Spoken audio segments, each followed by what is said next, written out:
یہ news H D میں ہوں حارث علی شاہ گیلانی۔ چلتے ہیں آج کی اہم خبروں کی طرف۔ رخ کریں گے سندھ کے شہر سانگڑ کا، جہاں سے رپورٹ کریں ہمارے بیورو چیف وسیم خان۔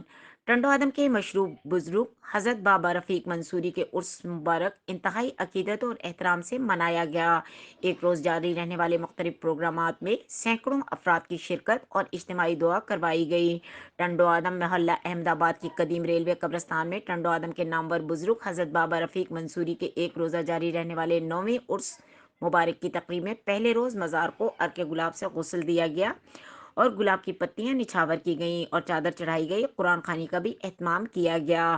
لنگر عام کا اہتمام تھا جو دن بھر جاری رہا۔ عرس مبارک کے اختتام پر اجتماعی دعا بھی کرائی گئی، جس میں پاکستان کی سالمیت اور سیلاب زدگان کی بحالی کے لیے خصوصی دعا بھی کرائی گئی۔ اس موقع پر بابا فقیر محمد رانا مرسلین، سونا بھائی، شالو، راجہ بھائی اور ضلع بھر سے آئے ہوئے عقیدت مند اور زائرین کے علاوہ ٹنڈو آدم شہر کے سیاسی سماجی رہنماؤں اور عام شہریوں نے بھی بھرپور شرکت کی۔ عقیدت مند اور زائرین نے حضرت بابا نظرالدین شاہ کے مزار پر گلاب کے پھول اور پتیاں نچھاور کی اور چادر چڑھائی۔